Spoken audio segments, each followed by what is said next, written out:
So, welcome everybody to Officer Transitions, presented by your National Committee on Leadership and Development. We are really excited to have you here today. Whether you're stepping into a new officer role, whether you're getting ready to leave one that you've had for the past year, or you're just looking to collect some information for your chapter, we're really excited to be with you today. And we've got two really fantastic presenters in Hunter and Audrey from our Committee on Leadership and Development, who are going to walk you through a lot of great information.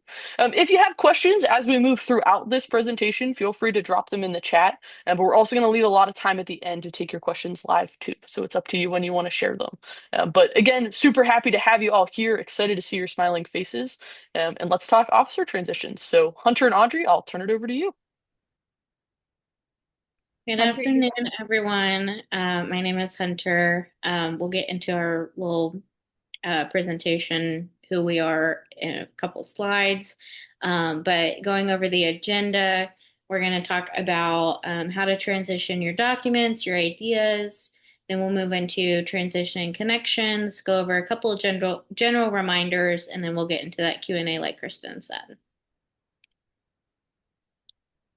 Um, my name is Hunter Olden. I'm a life member from the Delta chapter at the University of Oklahoma. I've had a couple different roles. I'm a new alumni um, this year. So, Audrey? Hi, I'm Audrey. I'm currently an active for the Pi chapter at Auburn University, War Eagle. I currently serve as the president for the next 24 hours or so before we do our own officer transitions. And I've transitioned from a chair into an officer position, so that's my credibility for today. All right. So, getting into the transition meetings itself, just as an overview, transition meetings are key to transferring your knowledge from year to year. It includes a one-on-one meeting from the outgoing officer to the incoming officer, and then meetings with both officer teams is a really good idea. And if you can facilitate it with the whole chapter, by all means, go ahead and do so. Make sure that you're using that meeting time to share lessons learned, discuss expectations of one another, explore goals, and discuss what's already in progress for the upcoming year. There may be things that are still in the works that you don't know about, and so having that connection in that meeting space is pretty important. Uh, be sure to share these reflections with the full chapter and give incoming officers an opportunity to introduce their vision to the group. Also, having that discussion of the different visions you have for the officer role and how those play a part with your full officer team is a good idea too. Take notes and ensure there's ample time for questions. Discuss expectations for ongoing availability of the outgoing officer. Especially if that outgoing officer is a senior, you want to try to get your transition meeting done within 30 days of elections, so that you guys can focus on um, finals, and if people are graduating, that they can graduate and not have to worry about it, right? And then some potential topics to cover. Um, what is the purpose of the office? What are the responsibilities? What did you wish you knew at the beginning? How did you balance that role with school, with band, with life? What did a typical week or month look like? How do you use your time during summer and winter break? Because that's a huge planning period for a lot of officer positions. How did you work with your committee and the chapter to plan? And looking back, what would you stop, start, or continue? Officer transitions can and should occur throughout the year. Ideally, you would talk about the purpose of the office and the responsibilities and the time management of the role prior to elections. That way, you know what you're getting yourself into when you're that incoming officer and you're going through the election season. But having an idea of what realistically is going to happen is always a good thing to do. And there is always opportunity to continue having those connections later on throughout the year. You may not remember to cover something in your initial transition meeting, and you got to reach out and text them about a specific event. Hey, can you give me some pointers? And that's okay too.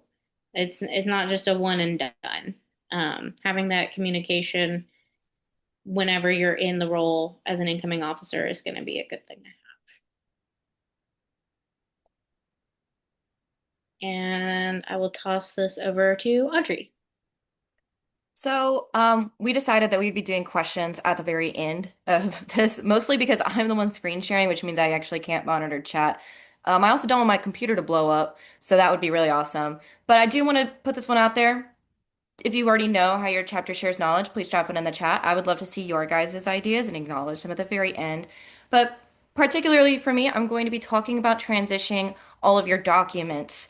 So for documents, I know some chapters are still very like pen and paper. Most of the documents I know for our chapter and for most chapters I've talked to are now digital, but this can also include any items like physical items. Maybe you have a binder for your thing. Maybe you've got like crazy amounts of documents. Maybe you do fill everything out on paper that needs to be passed along. And if you knew that you were going through this role for the past year and you were like, maybe this thing should exist, but it doesn't, would you pass that information along? So, the first thing to think about for all of your chapters documents, whether you are currently in a role or going to be stepping into a role, is knowing where they're at. You can't use a document if you don't know where it is.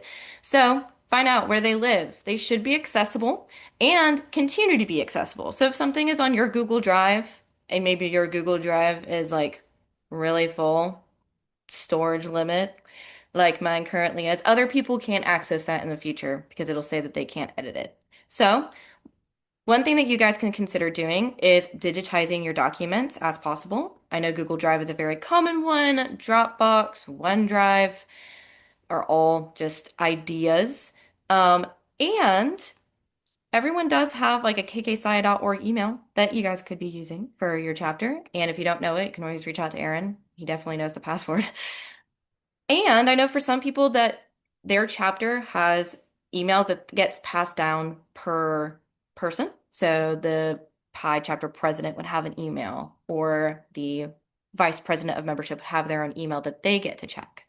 So, some things that you have to remember if they are digital documents is that you have to continue to update the access permissions and know who has access to it. If your new brothers that just got initiated don't have access to all of this, then they're going to be at a disadvantage, especially if this is something like your founding documents. Now, bank accounts should especially be updated as soon as possible. Definitely get those updated, especially if the person who currently handles your financials is graduating. Those should really only exist within active brothers. And don't be afraid to look through your, maybe you do already have a Google Drive and it's really bloated and be like, ugh, this got a lot of stuff in it. And it's okay. You can say that for the next iteration that you guys will be removing some of that bloat because that will not only streamline your process in your role, but it will also help streamline someone else's future in that role. So this is an example picture of somebody's actually no, I guess this is New Gamma. Hello, New Gamma. This is New Gamma's. They have their committees and their photo dump and their e-board, all of their constitutions. So this is just an example of how someone could organize a Google Drive. So what should be in them? Who knows? Definitely passwords. Oh, I'm so bad at having reset my password. Even though I use the same like iteration of my password for almost everything, no one hack me, please. Is there anything physical? I know for us, our historian definitely holds on to a lot. One of the questions we always ask them is, do you have the space to hold all of our physical items? Because they hold things like the pins and our letters and the flag and our candles and everything else that we have to do. And we also have for the person who handles all of our financials, do you have the cash box? Do you have the keys? Do you have the pin? Do you have the chapter card? Any event supplies that you guys might have? Where are they? What are you responsible for? And if you're the president, do you know who has everything? I know one thing that a lot of people have is kind of like an itemized like inventory of everything that their chapter owns. So that way if something breaks, they know exactly what it is that needs to be replaced and probably about how much it needs to cost. For some people, there's a content calendar for your position with key deadlines, especially if you are one of those people that has to turn in paperwork. Shout out Spring Activity Report. And also continue to review all of the contacts in your university, things like your involvement board, your officers of times past, maybe for whatever reason, maybe your sponsor is not on campus. Do you know how to contact them? Do you know what previous paperwork has been submitted? Do you know what previous awards you guys have submitted for? All of those forms and deadlines should be somewhere. And if not, maybe that's the time to start asking people in your previous positions. And of course, transition documents are always going to be a work in progress. There is a QR code on the screen if you would like to view a sample transition document. And maybe you guys continue to use these for like this year. Maybe you're about to go through your officer transitions. I know we are. One of the things that is kind of like fun, I don't know, I like to do reflective writing. I'm a writer, is to include your reflections from the past year. This can help in goal setting. So, what went well?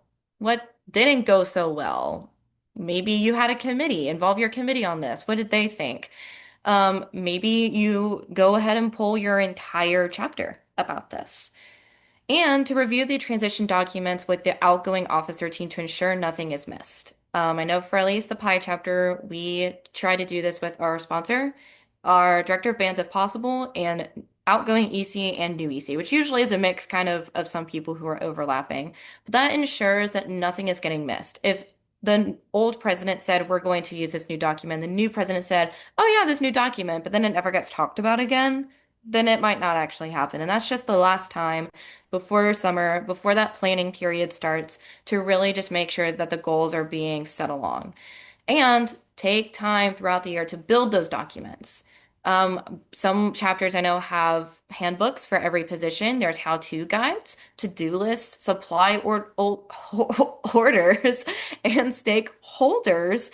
Things that you might have to do for money. If you have a yearly fundraiser, who's usually helping to fundraise? Who should you be reaching out to? All of these things should be written down somewhere.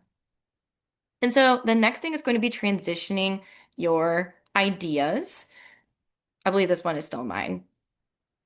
Yes. So avoiding reinventing the wheel. Reinventing the wheel meaning it already works. If it ain't broke, don't fix, right? So supporting each other. How are you guys all staying on the same page? So whenever I say share the wealth, I'm not saying that you guys are going to go into your chapter, finances and say, all right, everybody's getting an equal amount.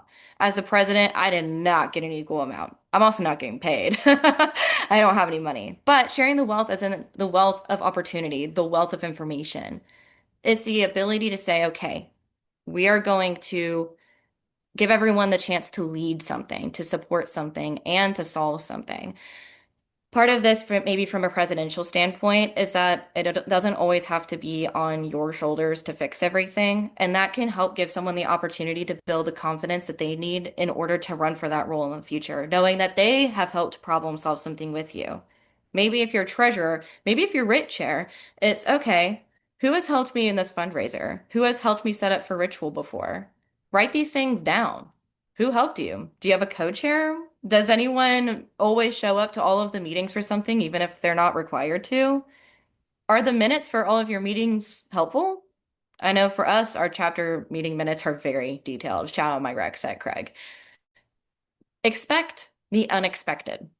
Now that's hard for me. I'm a type A, I'm a planner, but how can we help each other become more comfortable with navigating that uncertainty?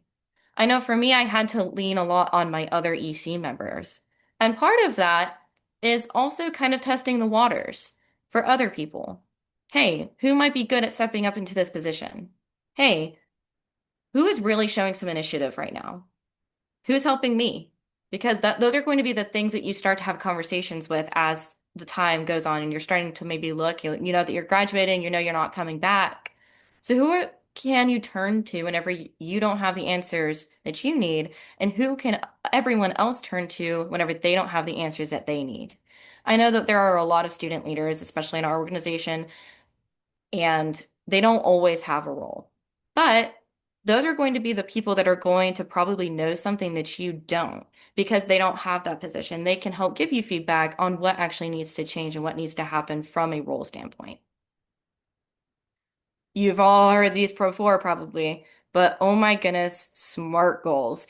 So this is something that the Pi chapter has started doing recently, and it has really helped in the officer transition process. And so SMART goals are specific, they're concise, comparable, matter of fact, fantastic.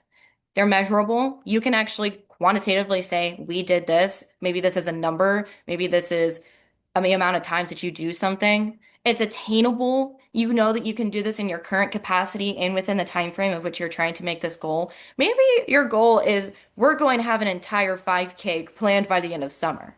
That's fantastic. Good luck. Realistic, what I want to do versus what I can actually do. And this can change as time kind of goes on. You'll find out what is actually within your capacity and what isn't. And finally, time bound. Set your time frame with multiple steps. So, with us, we are trying to say, okay, all officers should have their own goals and be able to provide feedback on other people's. This is where the communicative aspect is really important because we want to know what everybody is working on so that way we know how to best help them. And that's the time to be honest. It's time to listen to each other and a compromise. So if you're like, these are my goals, and someone's like, hey, Shadi, I don't know if that's going to work.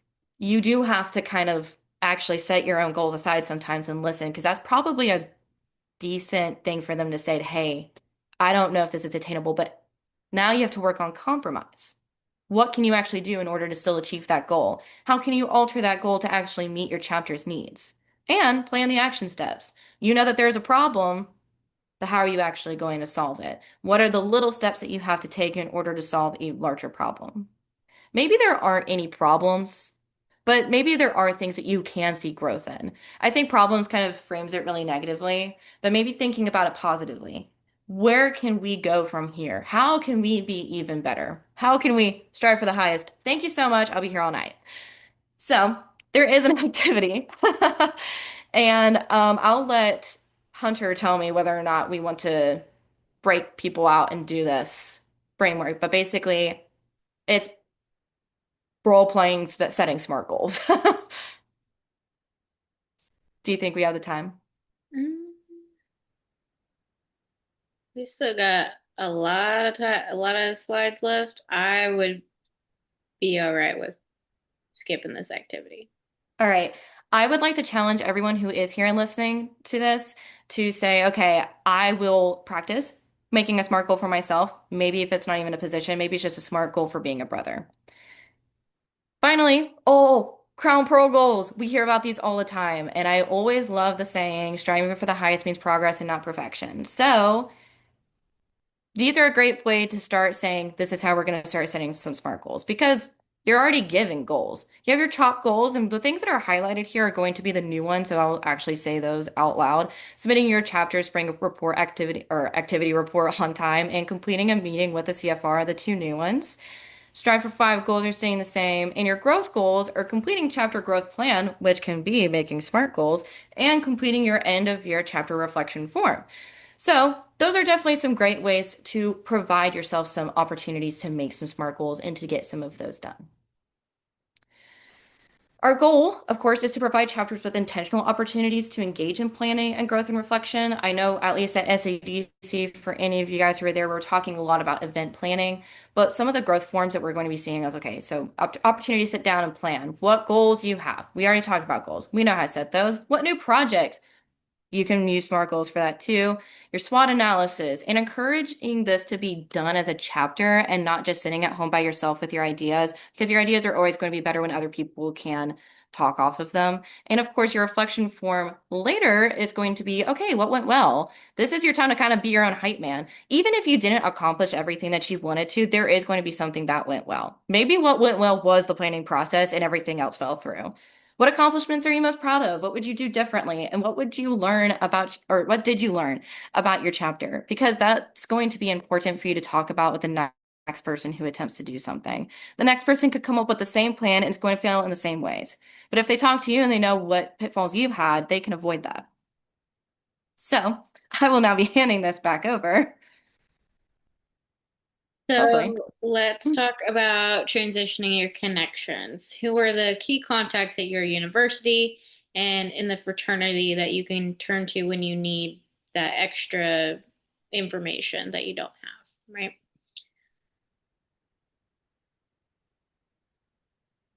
I'll read this slide. So, your sponsor and your DOB, making sure that you maintain that open line of communication with your sponsor and your director of bands. It's going to be essential to chapter success to being to having that open dialogue as soon as you're elected so that you can review the expectations and discuss the chapter activities that you're planning to um, embark upon. Setting that clear expectation will also help avoid misunderstandings and allow you to be proactive in seeking their advice and keeping them up to date with anything going on and addressing any concerns or questions. Make sure that when you are reaching out to your sponsor and your DOB, you're being respectful of their commitments. They obviously have a very different lifestyle and a different schedule and commitments than you do as a college student. So find that middle ground about what their involvement is and how often you can provide regular updates on what's going on, and the timeline that you would expect to like help and feedback from them. I know for Delta, the president and the VPS of both KSI and TBS met with the sponsor and DOB, who's the same person, I think once a week, if not every 2 weeks. So that's also a good thing to communicate whenever you're transitioning from outgoing officer to incoming officer. What does that typically look like? If that's already set up and it works, keep it that way. Making sure that you're also discussing those interpersonal issues within your chapter with your sponsor and your DOB first is going to be pretty important. Your sponsor and your DOB should know the most about your chapter and the people in it, and are probably going to be the best resource to help you find solutions when those things do come up if you're unable to address them as peers and as leaders together. Going into university relations. So make sure that you're taking advantage of the resources available through your university that can provide a lot of helpful resources through a student government organization or your student life office. Oftentimes you have to be registered with the university, and to do that, you usually have to register every year and submit a roster or a budget to the university so they know what's up. Make sure you're looking at the requirements for membership intake, project approvals, and attendance expectations when you're involved with student government or student life. Don't endanger your organization's recognition by your university by not paying attention to those requirements. Within your chapter, university resources can be pretty helpful in securing meeting space, sourcing office supplies to support activities, and hosting workshops. If you're wanting to host a workshop on your campus and get involved with like a district day, the best people that you can contact about that stuff is going to be your student life, because they're going to help you find a space to do that. They also can provide financial support for hosting programs or attending convention through professional development grants and operating costs. And you won't know those are there unless you reach out. That's a big thing. You never know unless you ask, right? So then we do have some resources for you on the national level. So we have the risk management policies, and then we share a lot of information about forms and due dates and stuff in the spring and fall mailer. You can also consult the content calendar for key dates like convention, district convention and national convention are this next upcoming year. So maybe you guys need to know about that so you're planning ahead. Explore the national website for other announcements and resources, and then understand that the paperwork expectations and how you can support your chapter president in completing paperwork accurately and on time. Chapter paperwork is not solely on the president. There's a lot of things that go into a spring activity and fall activity report from various different positions. So make sure you're working on those things together. That way they are submitted on time. And then also take that opportunity to introduce yourself to local chapters and alumni. There may be a lot of ideas and opportunities that you're missing out on just because you don't have that outside perspective from another chapter. And there could be somebody else in that same position as you that could be struggling or willing to help you if you're struggling with implementing a new idea. Districts and nationals. So this is a very broad term, and obviously it depends on where you're at district wise of who you can contact.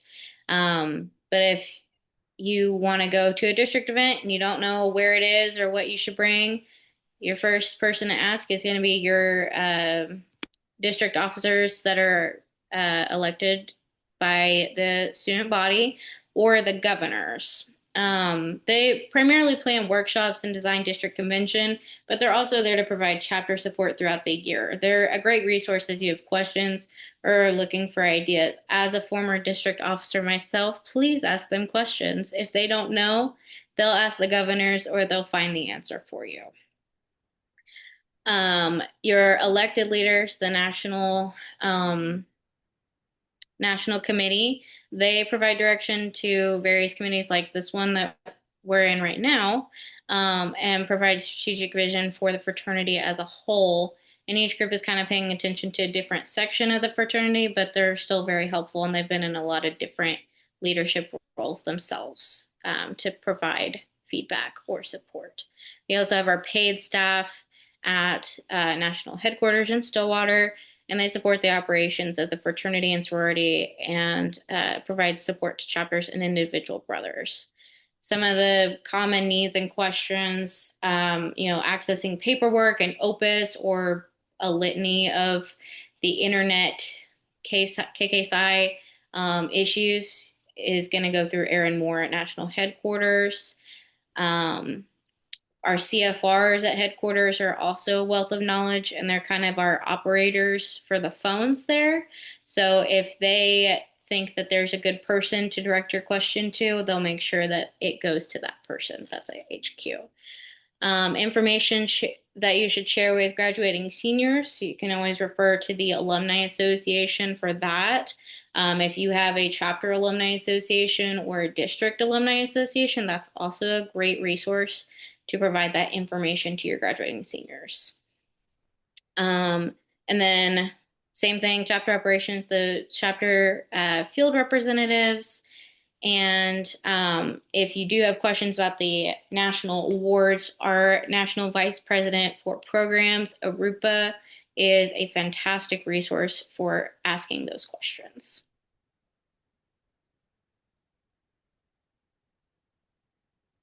All right, so just some final general reminders. This is actually going to be split up between Hunter and I. So if there's like a really weird, awkward pause, it's just because I actually can't see anybody. It's just me, myself, and I out here on my screen at least. But back to those paperwork things. This is, I don't know about y'all, but as a person who has to fill out paperwork, woof, it's a lot. But it is a team effort. So I think Hunter said this, like I wrote it down because I was like, yeah, like chapter paperwork is not just a president thing. So that's great news for some of y'all, right? So just some reminders. Office officer and chapter update reports are within 1 week of your elections, which is preferred. So that's really awesome. Hopefully, you guys are getting that in. Graduating senior reports are within 30 days of graduation, which is coming up for some of us really soon. Congratulations to all of those who are graduating or have just graduated. The spring activity report is due June 1st. And just as a reminder, it's going to be a little bit longer this year. It's going to have some more financial information to be ready for that. Begin planning for dues collections, by the way. Membership calendar, the chapter personnel report, that's going to be, I mean, that's basically making a directory. That's thinking, what are we doing for recruitment? This is asking people for money, which can be kind of awkward. Begin planning for all of that as soon as possible. Don't wait on that one. And if you have any questions, you can always call headquarters. Headquarters loves to hear from me. I always have a question, or email them at kkytbs@kkytbs.org. They're always looking at their email, which is very nice for me as a professional question asker.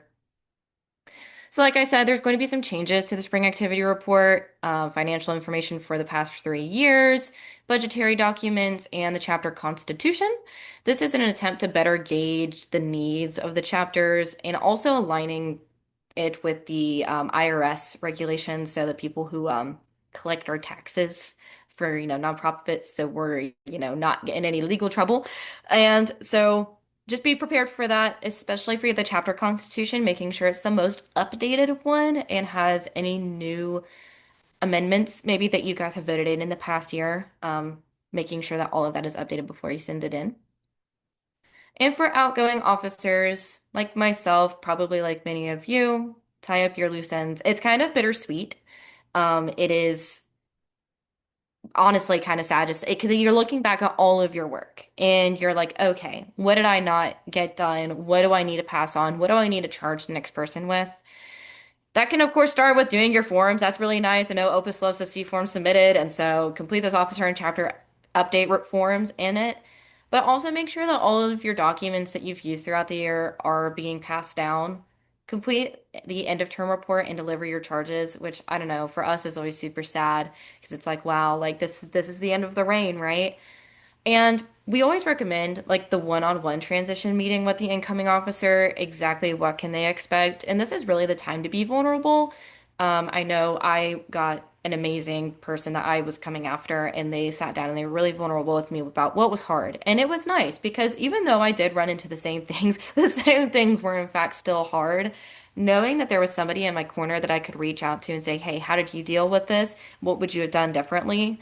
Really made the role a lot easier. And establishing that connection, making sure that they have your phone number, making sure that they have your email. What are you going to be answering whenever you're graduated? It's going to be fantastic as a resource for the next person.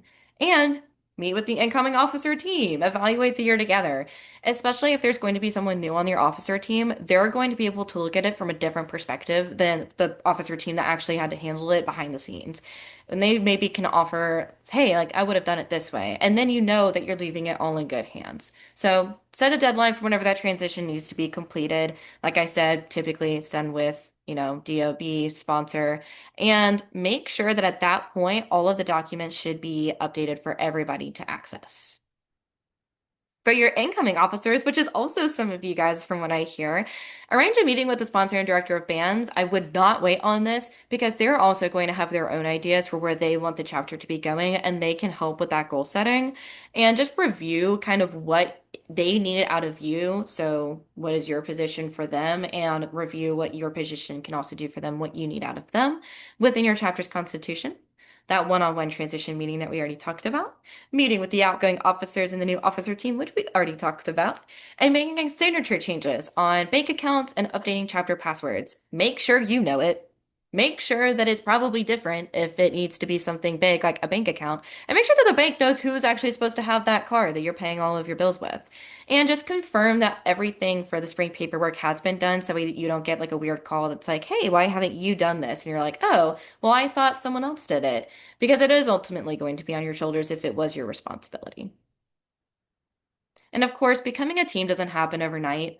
It doesn't even really happen over the course of an entire year. I think that there are some teams that work really well, but you need to become a team through developing goals together and developing expectations together.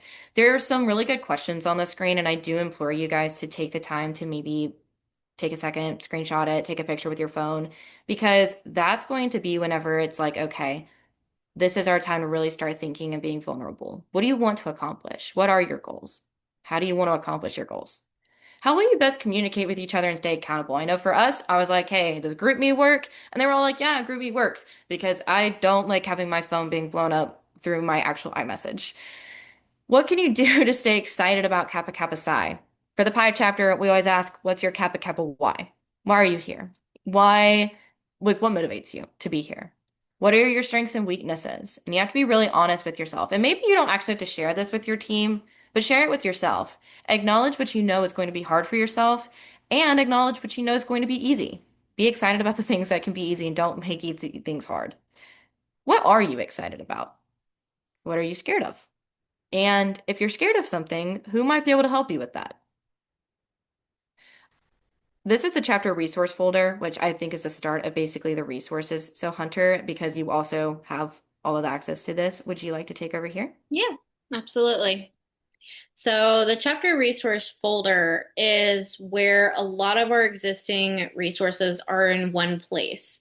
There's a lot of information in that QR code for various roles and for your whole chapter to be able to utilize. Make sure that your whole chapter knows that this is available so that if you have somebody who's thinking, hey, this person's really a great leader. I'd love to be that incoming officer to take over from them. They can access this at any point to get some of those cool ideas.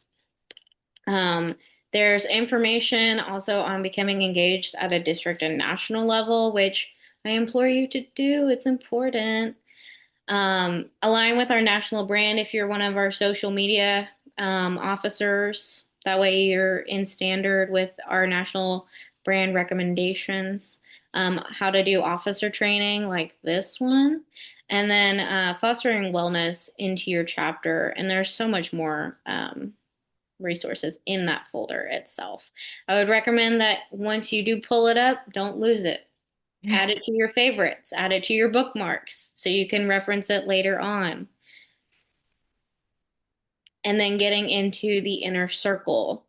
So the inner circle is our cornerstone ritual education resource.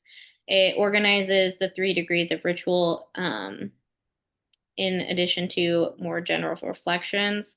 And it's meant to help chapters talk more about the ritual more frequently and meaningfully about what happened and how you can incorporate that into your everyday life, right?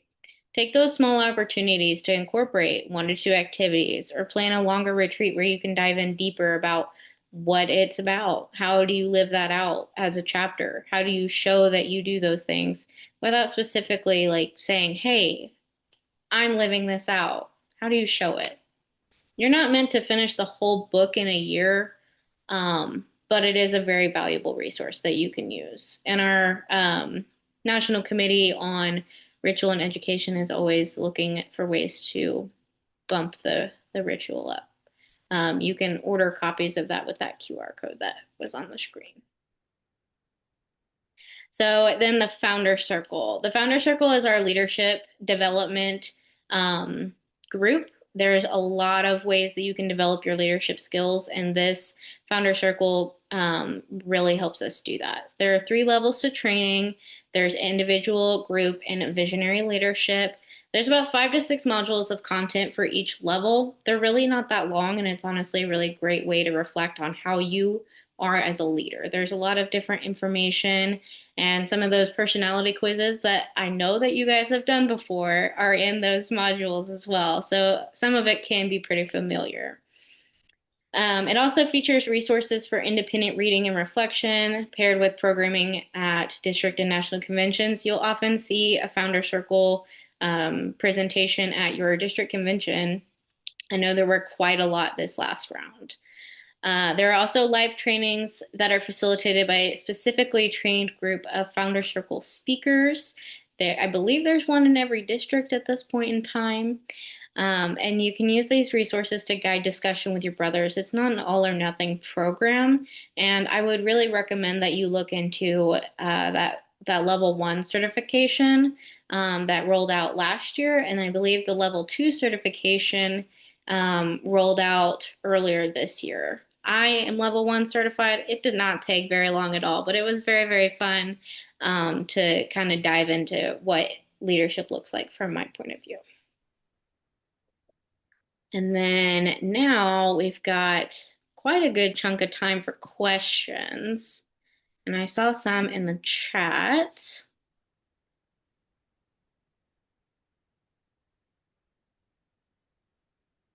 Would I be able to stop sharing my screen so I can look at the chat? Yes, yeah. Yay! Nothing new happened. The questions tab is still up.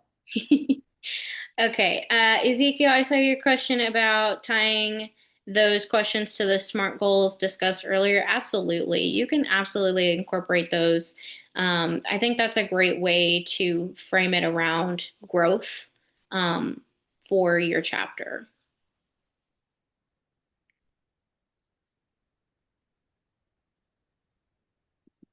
Are there other questions out there from the crowd? Feel free to either unmute or you can drop something in the chat.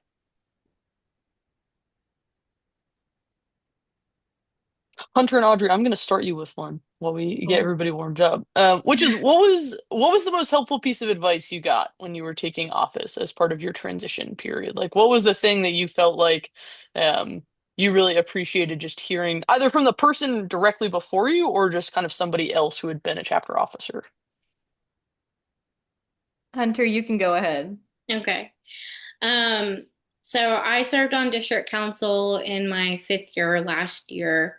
And whenever I went through my transition meeting, of course, we talked about all the necessary things about passwords and whatever else. But one of the biggest things that we talked about was really I served as the person who did all the social media. I was doing communication like that. So really making the role unique and showing that identifiable, this is what social media looks like for this person and making it unique. Still in line with all the branding standards of the fraternity, but putting that unique spin on it, making it your role. You have an identifiable feature about the way that you lead. Take that in and use it to make other people around you better. Influence other people to become a better leader by showing the way that you do things, and never stop finding ways to improve. Find those resources and avenues. Ask somebody how they do a specific thing, not being afraid to find ways to get better. That was something that was passed on by my predecessor in that role as member at large for the Southwest District. So. So mine's very similar. I became president after Victoria Ashley, who has done many things with the fraternity since graduating. So if that name sounds familiar, that is her. She's amazing. She was an amazing president. She started what we like to call the Pi Renaissance, where we really started like a better like recruitment effort. We really started putting ourselves back on like the district and national map. And I was quaking in my boots following her because I was like, well, how am I ever supposed to be like Victoria? And I would sit down with her. She's my neighbor and also my friend. So I was like, hey, like, what do I do? She's like, it's so stupid, but you really do just have to be yourself because no one is expecting you, like me, Audrey, Headrick, to be Victoria. They're expecting you to be Audrey. They elected you to be in that role. And so that's what they're expecting to see. And so they're expecting to see what ideas you have to bring to the board, what ideas and how you're going to execute those ideas to the board.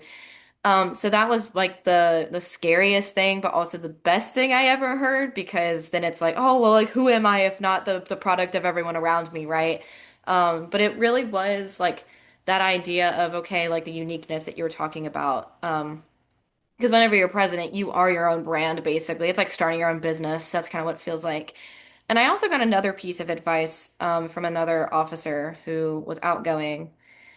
And what he said was, don't be afraid to make changes because a lot of people are afraid of change. And so there is going to be initial pushback, but ultimately, change is probably going to be for the best because if it's not working the way that it is, then at least you can say that you tried to fix it.